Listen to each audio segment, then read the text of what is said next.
दोस्तों, आज मैं प्राइवेट शिक्षकों के बारे में थोड़ी बात करना चाहता हूं। आखिर इस समय जो वर्तमान की परिस्थिति है उसमें प्राइवेट शिक्षक की दशा और दुर्दशा क्या है, उसकी दशा और दुर्दशा के बारे में बात करने वाला हूं। सबसे पहली बात तो यह है कि क्या इस प्राइवेट शिक्षक के बारे में कोई समाज, कोई संस्था या कोई सरकार इसके बारे में सोच रही है? किस प्रकार से प्राइवेट शिक्षक अपना जीवन यापन कर रहा है? और मैं बहुत लोगों को थोड़ा बता दूं कि प्राइवेट शिक्षक के बारे में थोड़ी एक लोगों के जो मानसिकता होती है कि प्राइवेट शिक्षक वही बना होगा जिसने गवर्नमेंट जॉब नहीं की होगी या जिसको गवर्नमेंट जॉब नहीं मिली होगी। इसमें सच्चाई बहुत ज्यादा नहीं होती है, क्योंकि एक सरकारी आंकड़े के अनुसार 90% ऐसे लोग होते हैं जो अपनी पारिवारिक परिस्थितियों के वजह से, अपनी पारिवारिक बैकग्राउंड के वजह से प्राइवेट शिक्षक बनते हैं। जैसे मान लीजिए कि कोई व्यक्ति है, उसके बच्चे 3-4 बच्चे हैं। सबसे बड़ा बच्चा है, वो बाहर रह के पढ़ने में बहुत तेज है, बहुत मेधावी है, वो पढ़ने लगा, लेकिन बहुत गरीब परिवार से है। जब बहुत गरीब परिवार से होगा तो स्वाभाविक बात है उसके माँ बाप शहरों की पढ़ाई का खर्चा वहन नहीं कर पाएंगे। जब पढ़ाई का खर्चा वहन नहीं कर पाएंगे तो वो अपनी पढ़ाई को आगे नियमित रूप से चलाने के लिए कहीं न कहीं ट्यूशन पढ़ाएगा या किसी कोचिंग में जाकर पढ़ाएगा, जिससे उसका जीवन यापन चल सके और उसकी पढ़ाई चल सके। पढ़ाते पढ़ाते एक ऐसा समय आता है, जैसे मेरे साथ भी यही हुआ कि अपने खर्चे चलाने के लिए मैंने पढ़ाना स्टार्ट किया, और खर्चे चला के पढ़ाना स्टार्ट करते करते जब मुझे बहुत ज्यादा प्रसिद्धि मिलने लगी, मेरा नाम होने लगा और बच्चे मुझे पसंद करने लगे, मेरी टीचिंग को पसंद करने लगे, तो उस वजह से मैं इसी कोचिंग फील्ड में घुस गया और छोटी मोटी कोचिंग चला के अपना जीवन यापन करने लगा। मैंने महसूस किया है, मैंने लखनऊ में मैंने बहुत शिक्षक से मिला और मैंने ये महसूस किया कि 90% जितने भी टीचर्स हैं प्राइवेट, वे सब किसी न किसी परिस्थिति की वजह से ही शिक्षक बने हैं। उनमें काबिलियत की कमी नहीं है।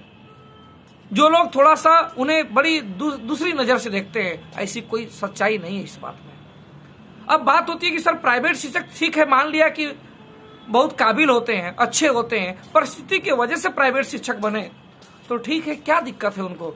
दिक्कत इस समय है, दिक्कत इस समय यह है कि जरा सोचिए, कोई प्राइवेट शिक्षक चाहे किसी स्कूल में पढ़ाता हो, चाहे वो ट्यूशन पढ़ाता हो, चाहे कोचिंग पढ़ाता हो, उसके भी परिवार होंगे, उसके भी माँ बाप होंगे, माँ बाप बूढ़े भी होंगे, उसके बीवी होंगे, उसके बच्चे होंगे, उसके भी रिश्तेदार होंगे, उसके घर में बीमारियां आती हैं।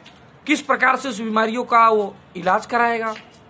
आज उसकी बहन की शादी है, कहेगी कि हमारी बहन की शादी पड़ने वाली है, किस प्रकार से वो बहन की शादी की व्यवस्था करेगा? उसके तो खाने के लाले पड़े हुए हैं इस समय। उसके बच्चे बीमार पड़ते हैं, बच्चों की स्कूल की फीस ली जा रही है, तो बच्चों की स्कूल की फीस वो प्राइवेट शिक्षक कैसे दे? बच्चे घर में बीमार हैं तो उसको कैसे देखभाल करे? ठीक है, विलासिता की सारी चीजें वो छोड़ देगा, मान लिया शौक श्रृंगार सब कुछ छोड़ देगा, लेकिन रोटी तो चाहिए ना उसे खाने के लिए। बच्चों को क्या मालूम है कि उसका बाप प्राइवेट शिक्षक है? वो तो मांगता है ना, उसको तो खाना और दूध चाहिए कि नहीं चाहिए? तो खाना दूध के लिए पैसे कहां से आएंगे? उस पैसे की व्यवस्था कहां से होगी? बीमारी क्या पूछ के आती है क्या? घर में जब माँ बाप बीमार होते हैं तो उनको तो दवा चाहिए, और दवा के लिए मेडिकल स्टोर से दवा कैसे मिलेगी? किस प्रकार से वो इलाज करेगा? क्या इस परिस्थिति को सोचना सरकार का काम नहीं है? क्या इस परिस्थिति को सोचना समाज का काम नहीं है? किताबों में बड़े बड़े पद दिए जाते हैं कि शिक्षक हैं आप, महान हैं। ठीक है, महान हैं, हम भविष्य को बनाते हैं, भविष्य के निर्माता हैं, लेकिन क्या हमारी दुर्दशा को कोई देखने वाला नहीं है? क्या किसी को दुर्दशा नहीं दिख रही है कि प्राइवेट शिक्षक को उनकी रोजी रोटी के लिए कुछ न कुछ सरकार को देनी चाहिए कि नहीं देनी चाहिए? रजिस्ट्रेशन करा ले, जितने प्राइवेट शिक्षक हैं कुछ न कुछ उनको अनुदान दे दे, थोड़ा बहुत उनको भी राहत मिले, कुछ नहीं तो खाने पीने की चीजें उनको फ्री में मिल जाए, कुछ तो चाहिए कि नहीं चाहिए? किस प्रकार से जीवन यापन कर रहे होंगे? कभी सोचा है किसी ने? कितनी बुरी स्थिति में है? क्या आप चाहते हैं कि प्राइवेट शिक्षक अपने परिवार के साथ पूरी तरह से इस दुनिया को छोड़ने का निर्णय लेने लगे। कितनी बुरी स्थिति है। तमाम मकान मालिकों का प्रेशर उनको किराया देना है, अपने घर परिवार का प्रेशर उनका दवा कराना है, उनका खान खर्चा चलाना है। रोटी तो चाहिए कि नहीं चाहिए, बताइए, हमें जवाब दीजिए। कौन जवाब देगा? कौन जवाब देगा इस बात का?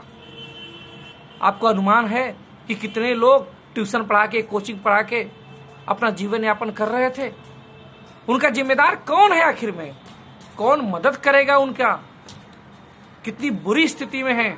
सब कुछ खोल दिया है आपने। जरा सोच नहीं सकते थे कि हाँ कुछ नियम को लागू कर दूं कि हाँ एक प्राइवेट शिक्षक अपने घर पर या अपने कोचिंग में ही 10 बच्चों का बैच पढ़ा सकता है।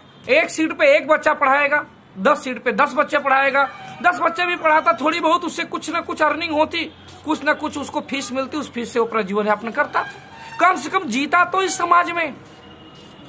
आप तो उसको मरने पे मजबूर होना पड़ रहा है। क्या चाहते हैं कि मर जाए वो? नहीं जिए, और जीने के लिए उसे कुछ कंडीशन लगा दीजिए।